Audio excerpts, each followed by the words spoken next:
Good evening to you. Can I be heard at the back?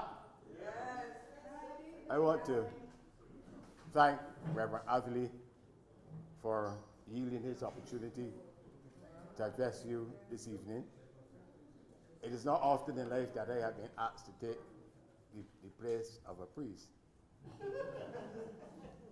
And Reverend Atherley, I will assure this audience that I will not do some of the things that I hear that you like to do. But I'm very, very pleased this evening for this opportunity to address you. It is the first opportunity that will have since the election to address any gathering of the family of the Barbados Labour Party.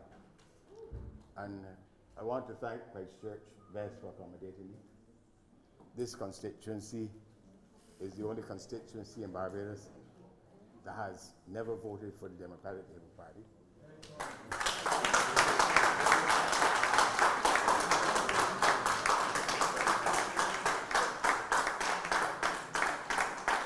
And I wish that all of the other constituencies in Barbados were in a position to say the same thing. But be that as it may, I thank you for your loyalty. And in thanking Christchurch West for its loyalty, I want to thank all of the persons, all the people, all the families of the Barbados Labour Party for their tremendous support in the last election. I would have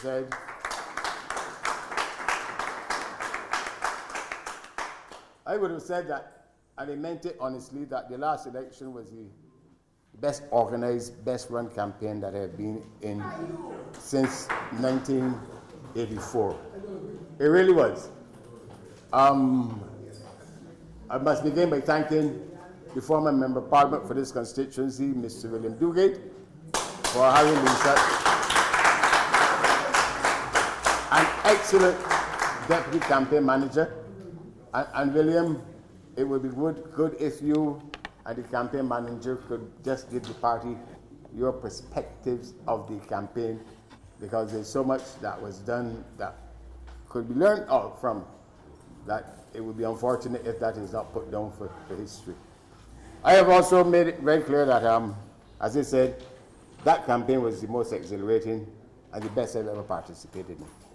I know what it was to have led a party with titans of the Labour Party such as Henry Ford, Bernard St. John, David Simmons, Louis Tull, Billy Miller, and then the youngsters who had run before, like Mia Motley, Liz Thompson, Ronald Topping. That was our team in 1994, a strong team of titans. This last team was a team where 13 candidates were facing the polls for the first time. And they did an extraordinary job, and I believe effectively winning the election, but effectively coming as close as they did.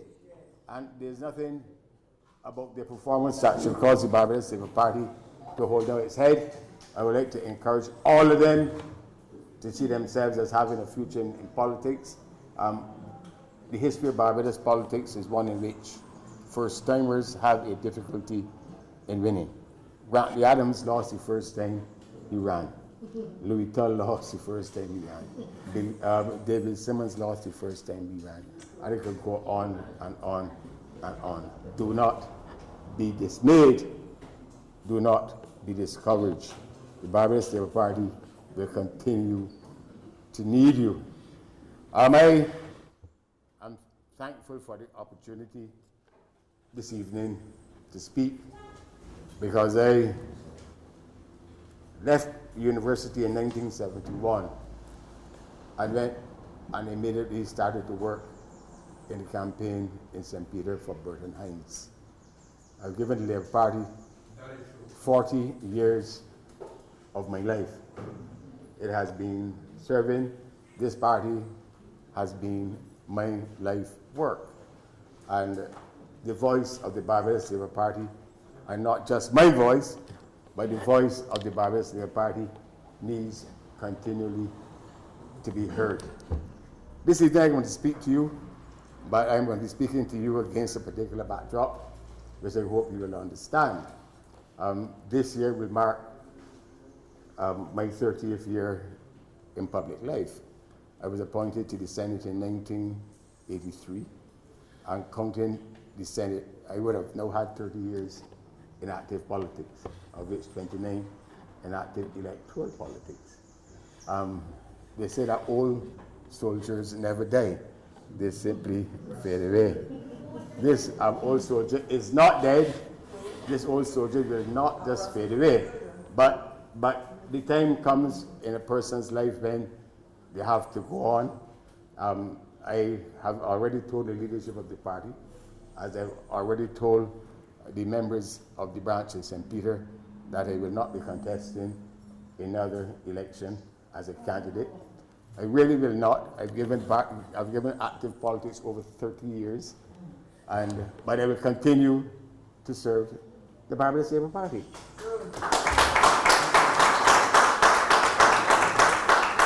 And I'm here this evening just in case there's any doubt in anybody's mind, and apparently there's some doubts in some people's mind. Not as an expression of an intent to want to go on and go on and on like Old Man River, but to continue to serve the Barbados Labour Party. And this party needs its people at this time. The Barbados Labour Party has a proud record of 75 years of service to the people of this country. And in that 75 years, we have made a distinctive difference by the sterling quality of our contribution to the development of the Barbados economy. Many people of today are not aware that among Grantley Adams's major contributions to the development of the Barbados society, one of his rare contributions, that he laid the foundation for the modern economy that we now have. The Development Board of 1955 spawned the tourism industry that we have now and take for granted, and manufacturing. And his son, Tom Adams, helped to create the modern economy that we know. And between 1994 and 2008, the Barbados Labour Party administration that I led, I believe, set new records for economic accomplishments that have not been matched by any previous administration nor subsequent administration in this country. We have a proud record of economic management. It is a record that we must hold dear. The Barbados Labour Party people must not at all. You want me to speak through the microphone now? Yes, I was about to say that this sounds softer than when I was saying. The Barbados Labour Party record in managing the economy is such that we must not only be proud of it, we must not walk in any other party's economic shadow. We must stand for something, and something definitive, something distinctive, something of which we can be proud. And when we are in government, it will be our responsibility to manage the country's affairs in an exemplary fashion. When we are in opposition, it is the responsibility of the party as an opposition to give the people an alternative perspective and to provide the country with an alternative set of policies and programs that are viable and that can carry the country to higher heights. And we must never forget this. The Barbados Labour Party must never walk in anybody else's shadow. And today, it is so absolutely necessary that the Barbados Labour Party draw from its 75 years and speak to the people of Barbados at this, what I must tell you, is probably the very darkest hour in our history as an independent economy. Things that have happened in this Barbados economy and that have happened over the course of the last few weeks especially require that the voice of the Barbados Labour Party be heard, and heard with strength, and heard in a distinctive way, and also heard in a singular way. And it is a responsibility from which we cannot and must not resile. Now this evening I have come with this message. And from that message, I will go off on a few other messages. But some things have been happening in this country in the last few weeks, about which it is difficult to speak, but which it is impossible to remain silent. And the party cannot remain silent. We must speak. I gave an interview to the Nation recently when I said that we are in danger of becoming a society that does not have a viable economy. 40 years ago, I was in postgraduate school doing a master's degree in economics. And I have been a professional economist for 40 years. I've seen a lot. I've not only seen it from the point of view of the textbook, I've lived it. And I lived in Jamaica between 1974 and 1981. And I see what happens to a country when a society no longer has a viable economy. 5 years of no growth. 5 years of people believing that the economy does not matter, it is the society, and setting grand goals. And the economy goes down and goes down and goes down. And it takes a generation sometimes, and it does not come back. And we in Barbados must not feel that it cannot happen to us. In 1966, on independence, Guyana was a more developed society than Singapore. You know what I just told you? Barbados' industrialization in 1966 came from investments in Guyana. Banks Bureau was not Barbadian money, it was Guyanese money. And there was a time when our manufacturing industry with textiles was Guyanese. But you allow the economy to go down and go down and go down, and it can take you a generation to bring it back. Sometimes in history, you have to know when the apocalypse has arrived. When cataclysmic things are happening in a country that suggests that things are taking a turn for the worse, and that there must be a decisive change in the way in which how the country's affairs are being managed. And I tell you, there are some things that happened in the course of the last 2 weeks that should awaken everybody in Barbados. The full implications of Barbados's credit rating being downgraded to junk are now not only becoming apparent, but are beginning to affect the climate of economic activity in this country. And I must stress the point. It is not something to toy with. Our credit rating has been downgraded to junk. What it means is that the rating agencies have told investors that the government of Barbados bonds are junk bonds. They are not something that you should invest in. Now, the little word that the central bank has made sport of it. Don't mind them. But we have now reached a stage in this country where the government of Barbados has expanded the local loans limit by over $1.something billion to be able to issue more bonds, and nobody, none of the financial institutions of this country are willing to invest in these longer term bonds of the government of Barbados. But it is not that they don't have the money, the system is liquid.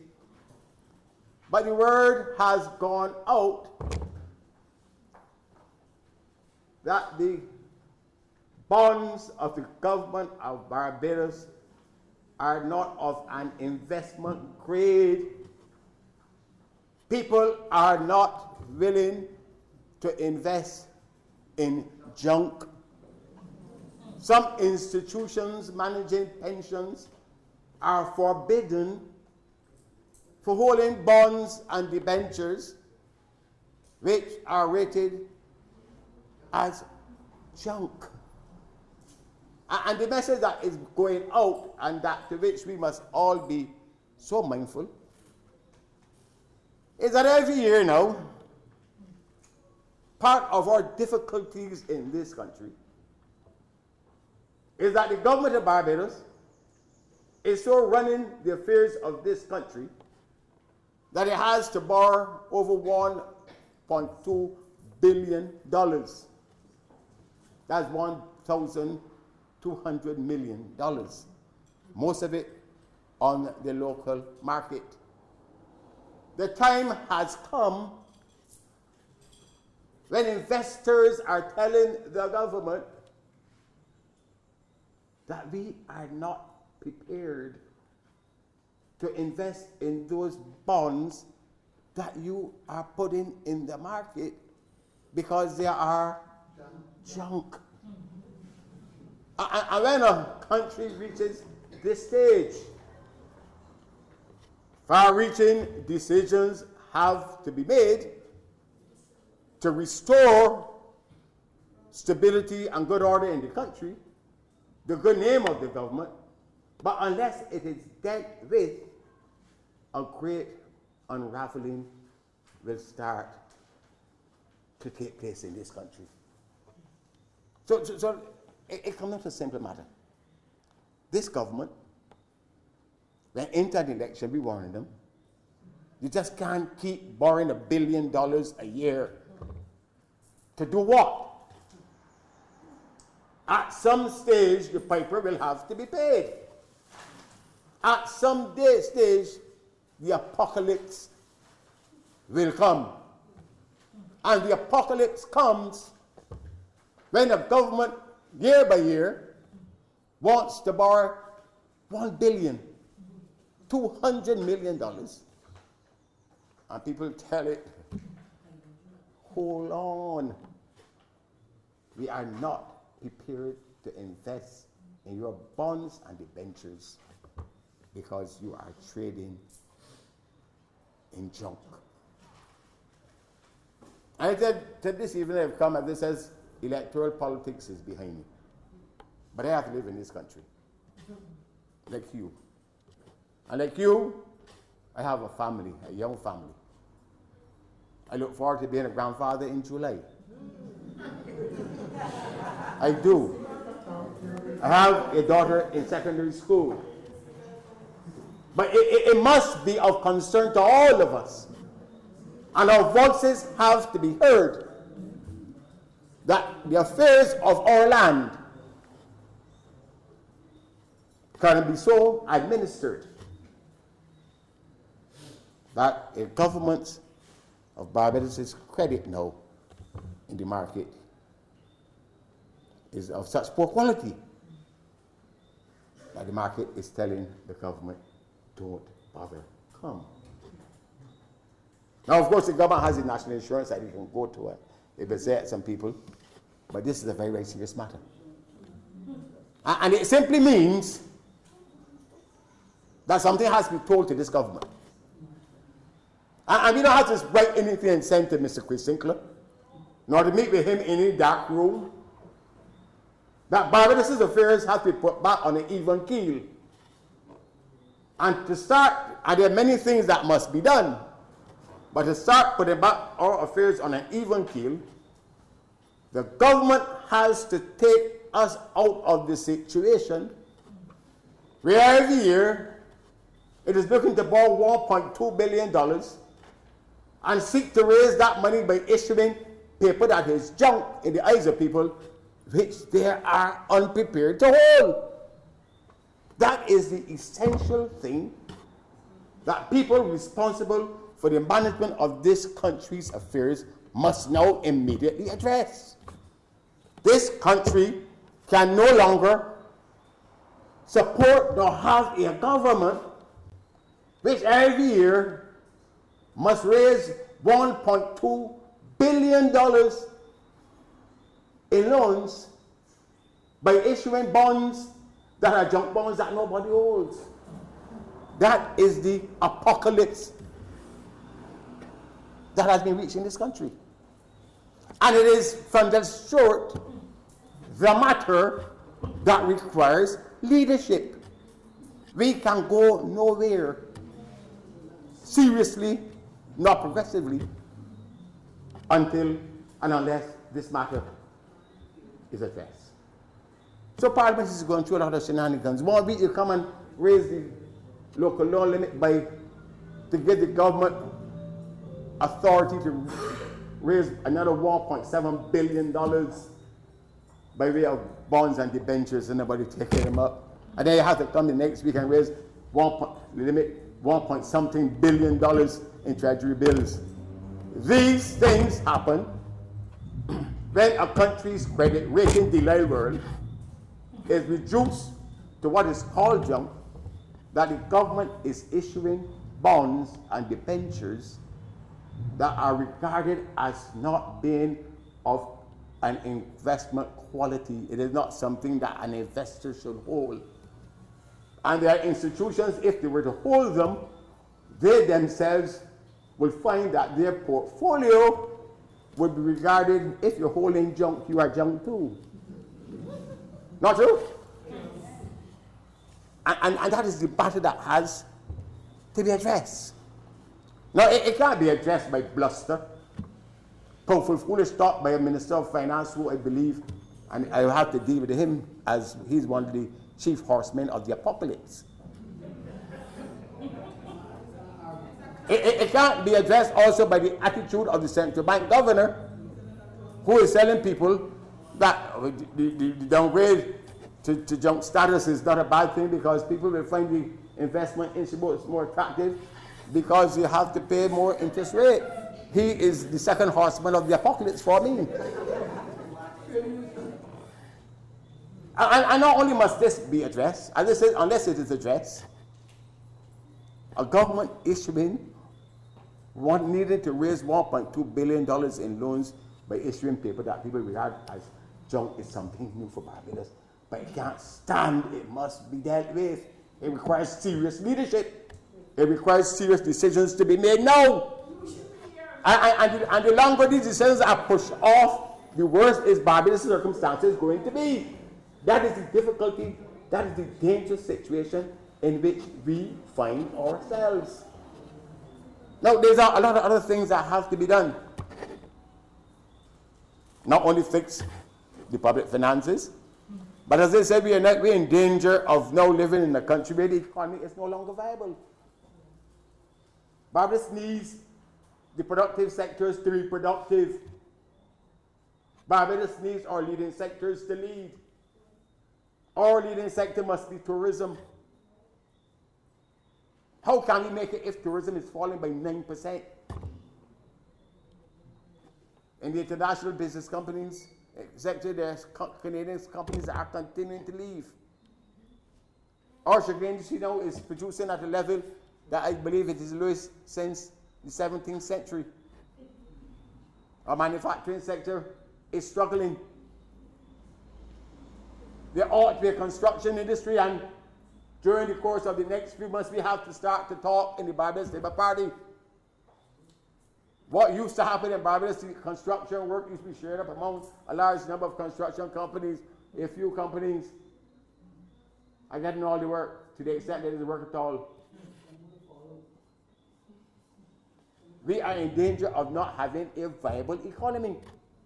And if you have a financial crisis, and then you have an economy that is not producing, things will start to unravel and unravel and unravel. And they need to be set of people who take charge of our economic circumstances and not just fiddle around with something called a medium-term fiscal strategy, but bring it all together. Fix the problems in the public finances, together with the problem in tourism, together with the problem in the rest of the economy, and bring it all together and give leadership and show the people of Barbados that there can be a better tomorrow. That is what this country needs. But it's not what we're getting. We're getting bluster. And there are a few things that I need to speak about, and I speak without business because it is well with my soul. Amen. But, as it says, my political career, I'm not looking forward to it again. But some things have to be said. Recent events in Barbados should be a warning to us that you can come to live in a country where bad policies become good politics. And in addition to fixing the fiscal situation of this country, in addition to fixing the productive sectors, we must come again to live in a country where good policies are good politics, and one must be one. And I'm not looking for excuses for our defeat, but you can have a situation where people put the interest of partisan politics and patronage ahead of the interest of national development, and cause a good society and good people to pay for the political program of a political party.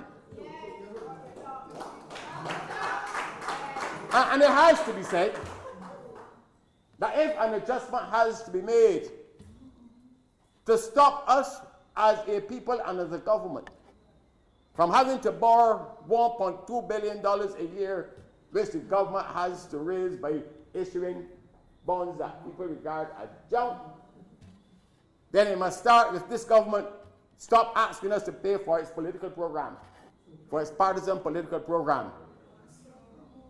And these things are wrong. I do not begrudge people from getting work. But it has to be a bad way to govern a country for a Minister of Finance to say that he has to borrow every month to pay the wages of 7,000 people, and his solution to that is to take on more. No, we are not to laugh at these things. It is like a man and a woman living in a house, and you can't afford to pay the wages of your maid. So your solution to your problem is to go and take on a gardener. And this is what I mean by when they say that bad policies can be good politics. That you hear that we don't want people to get what? But the issue is, how are they going to be paid on a sustainable basis, and to do what? You have a situation as well where a large part of the largest increase in government expenditure this year, at a time when it can't pay civil servants an increase, it can't pay people, the largest, a 60% increase in the bushing. This is a fact. The biggest single increase in expenditure on any item by this government of Barbados at this time of peril is a 60% increase to pay people to cut down bush beside the road. Is this the country that we want to live in? You have a situation as well now, and I must say these things. For 25 years in St. Peter, there has been a St. Peter Football League. That self-reliance among the people in St. Peter is what enables them to have a football competition. And as Member of Parliament for St. Peter, I help them every year to raise the money for the football competition because you have to look after yourself. I know you have a situation in this country where in St. Peter, you have a St. Peter Football League that don't cost the taxpayers a penny, and then the government come and run a political football league that you, the taxpayers, have no to pay for football in St. Peter. And for what? You know, have a situation a David Thompson cricket competition, as if David Thompson ever played cricket in his whole life. And these things are not to be laughed at. community engagement and individual self-reliance in this country are being undermined by putting entities such as the constituency councils and some of those institutions in a purely patronage, partisan condition, so that you don't have politicians who people have to go to in a mendicant way to do things that families in this country have been doing. I am writing a book about my growing up in St. Peter, and our summers were about, we created our own summer camps. We organized our own activities. Democratic Labour Party's concept of a summer camp is to enable people catering to be able to pay hundreds of thousands of dollars for making sandwiches. And it is their supporters. And this is why I'm saying that a large part of our financial problems in the government side is that this country and its people and its taxpayers have been asked to pay for the partisan political program of the Democratic Labour Party. The election is over. We have a financial crisis that is unbelievable. Start, Chris Sinclair, if there must be cuts in the expenditures, start by cutting out the partisan political programs that is absorbing the money that should be going to help develop tourism and manufacturing. That's where you got to start.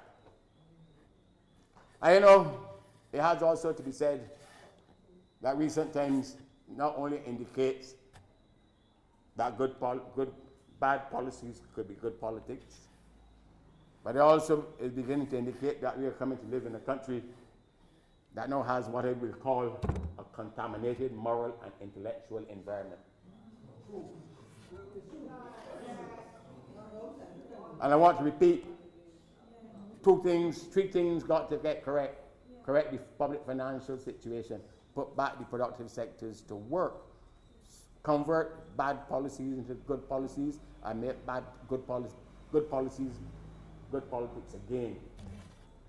And this contaminated intellectual and moral environment in Barbados is going to destroy this country. You have a situation in which my basket was here this evening, we put forward a sensible stimulus. This country in a downward spiral. Stop it from going down and bring it back up, and we suggest this. And you had voices coming forward to shape public opinion that what was being proposed was going to wreck this economy. $90 million. And then the same man who says that we could not have a stimulus for $90 million could come and tell you that this country needs a stimulus of $630 million. Well, when these things are allowed to happen in a serious country without comment, then they say we are in a contaminated moral and intellectual environment. Contaminated. Because these things should be condemned.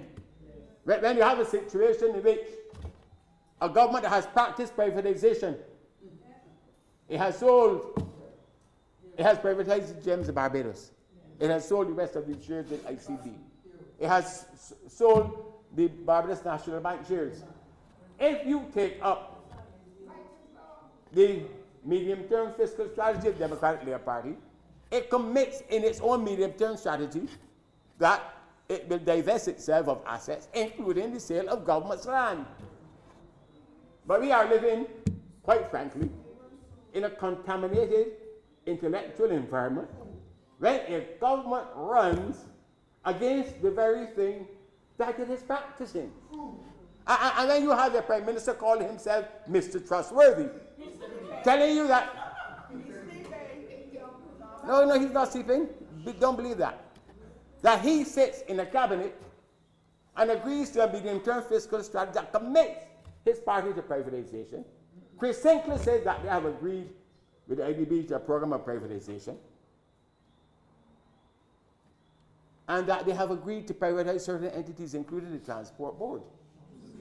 But you go to the people and tell people, vote for me, because we are against privatization, and get a poor old woman to get on TV to say, when Arthur wants to privatize, to carry away Mind bus fares.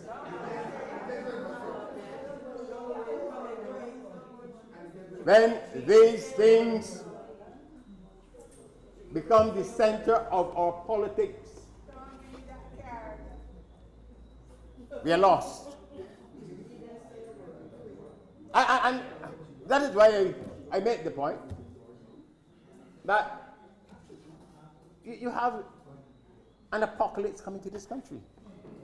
Because people were telling you all along that the medium-term fiscal strategy not only is working, but that there could be no set of alternative policies that could be conceived of to take the place of the policies in that medium-term strategy.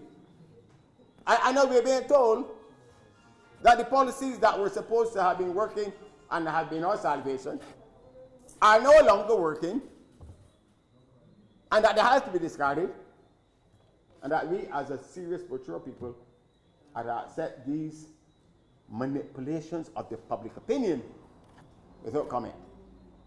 And when these things start to happen, I say the country is in peril because our morality and our moral voices and our moral people should not be at the center of government. And these things have to be said by the Barbados Labour Party. Now, I have said, and I'm not going to get personal, but this country needs some economic leadership. It needs serious economic leadership. The notion, Fen Friendly's short tells you that he's not interested in building a society, building an economy, he's just interested in building a society.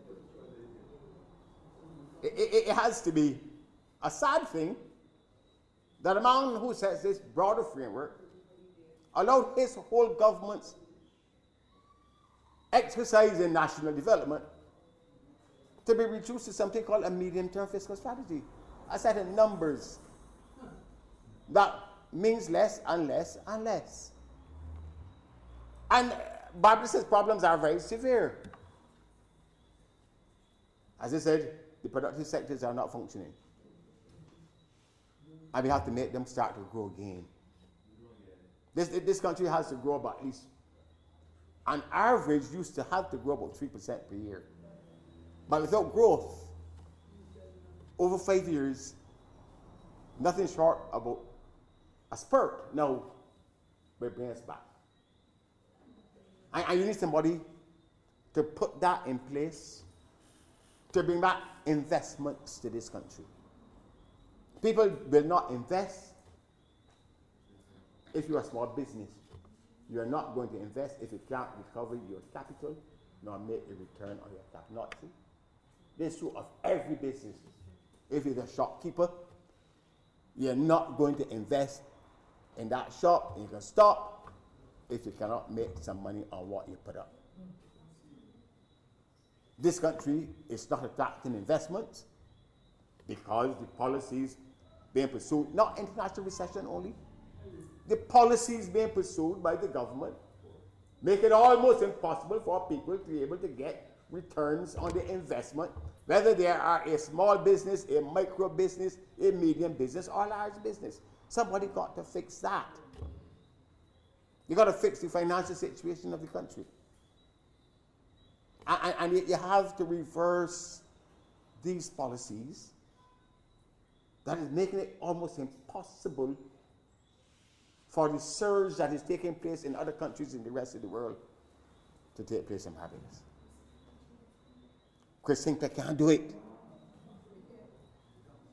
He is busy with something called a medium-term fiscal strategy. A set of numbers. The Larry world can't do it. Somebody at the center of the government who sees this totality of all that needs to be done and done in a harmonious way must make sure that it is all brought together. And I say that we have a problem because, and I'm not going to be abusive to Mr. Sinclair, But Mr. Sinclair is an anomaly in the history of Barbados' politics. He is the first Minister of Finance. There are a number of very anomalous and discretionary tax concessions that he has been given that I can talk about in St. Joseph next week, because I will continue to talk. And talk about this, that's a different subject. But some things are happening. Some amazing concessions are being given that we're talking about. But he is the Minister of Finance who is seeking to use the office as a stepping stone for higher places. And our problem is this. I used to tell my cabinet, you make the best decisions upon the basis of the best information. Chris Sinclair has to make himself look as good as possible. Because unless he looks good as a Minister of Finance, he cannot ask to ascend to the higher office that he aspires to. So I remember in 2010, we had our first press conference was to warn that the economy was not likely to grow at 2.5% per year because the tourist arrivals were based upon in-transit passengers. The man came out and said what? Far from growing at 2.5%, the central bank was in the process of revising its growth, and that there was going to be a spurt of growth. 3.5. At the end of the year, the economy declined. Chris Sinclair is a serial blunderer. He's also a buffoon. You see now he's trying to walk like Thompson, look like Thompson, behave like Thompson. And he's a blusterer as well. Tell the nation to back off. In the campaign, the lady from Clico raised the issue. He spoke about her in terms that was intended to shut her up. But the only thing that Barbados cannot afford, and I go back to what I told you. 40 years ago, I was in the postgraduate school in economics. And I've held many important posts throughout my 40 years as a professional economist. I have not stopped learning, nor am I in a position where I can say I cannot be advised after 40 years experience. But you have a man whose record is that of a serial blunderer at a time when this country is deep, deep in crisis, is telling people that you cannot come and meet with me to talk to me. If you got something, send it. You can't consult with me. I am above that. That he tell the private secretary, I'm not meeting with you. If you got advice to give me, send it. He knows everything. He told the insurance, the chartered accountants that you all have proposal. Send it. Meet with me. Ma'am Motley says that she wants to advise. He says, I meet with you, not even in the dark room. But I wouldn't know what Ma'am Motley would do with Chris Sinclair in the dark room.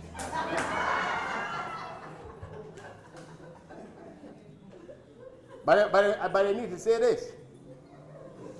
That Barbados needs an economic leader who is prepared at this time to listen to everybody who has something to contribute to taking us out of this mess in which we now find ourselves. And separate and distinct from the policies that he is pursuing, the nature of the man, the unwillingness of a person who is a neophyte out of his own discipline, has shown over and over again that he does not know what he is doing, unwilling to take advice at a time when the country is deep in crisis.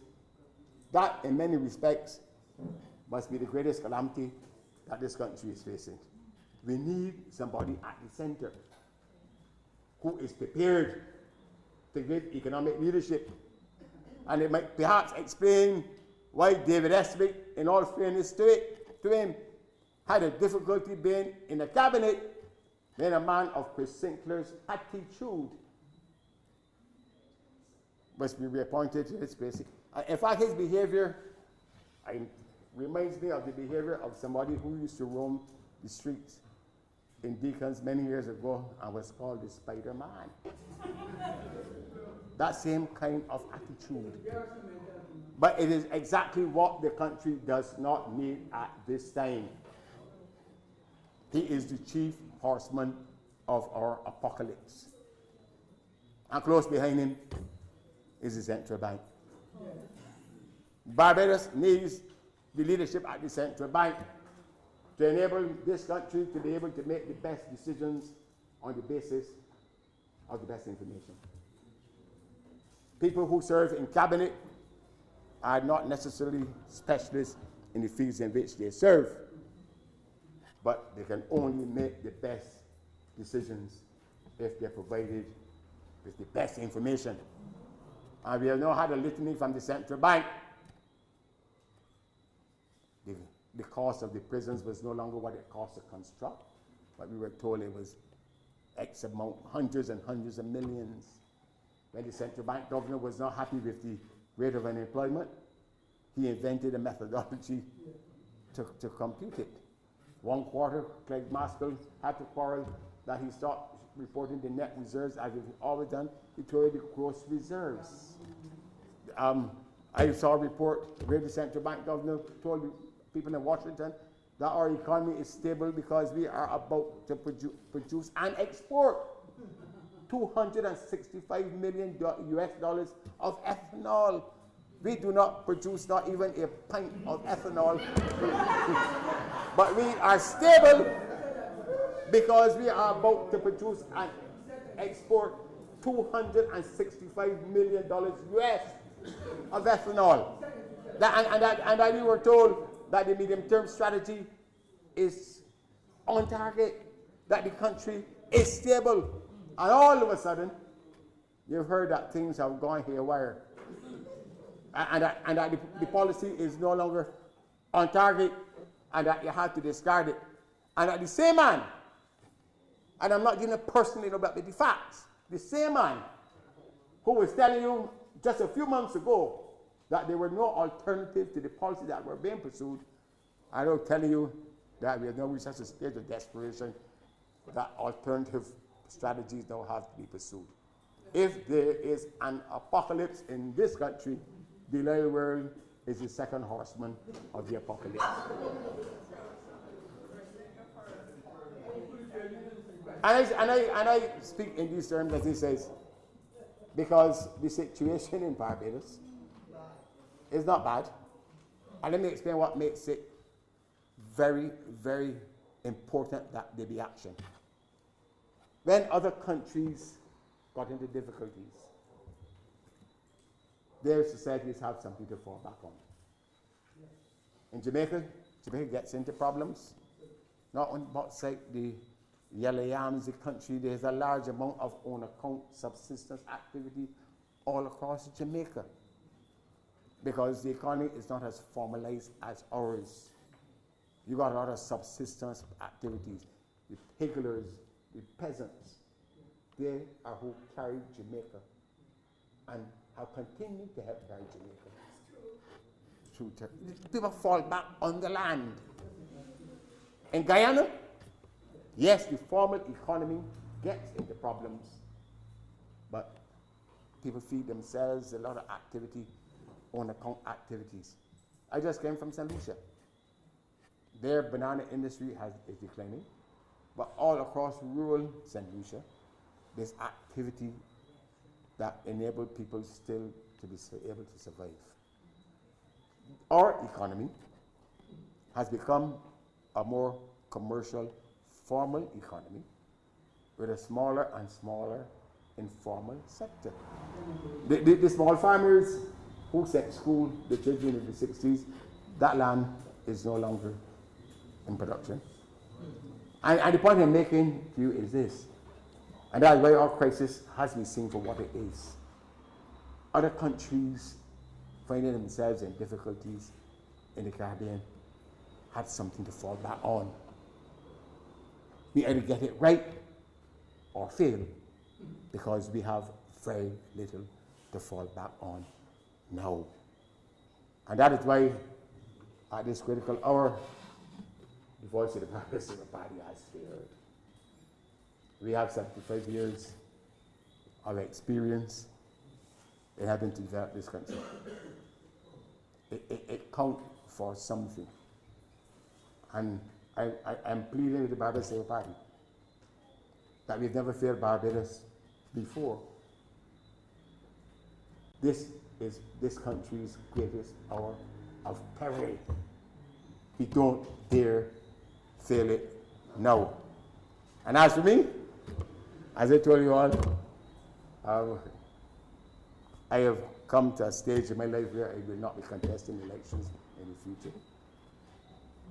But I will always be there for the Barbados Labour Party, not to run or be a candidate or whatever else. And therefore I can leave you with the words from the Book of Ruth that entreat me not to leave thee, nor to depart from following after thee. For whither thou goest, I shall go, and whither thou leadest, I shall follow. Thy people shall be my people, and thy God, my God. Good evening, and God bless you.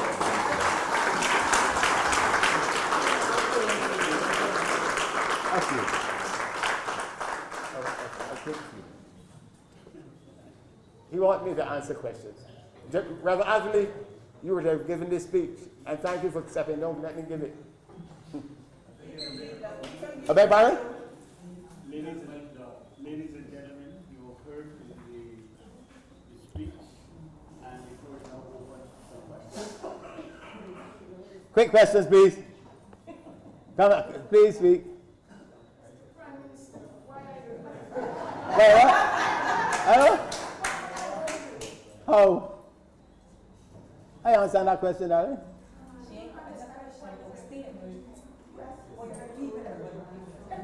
No, but I let me be candid. I have been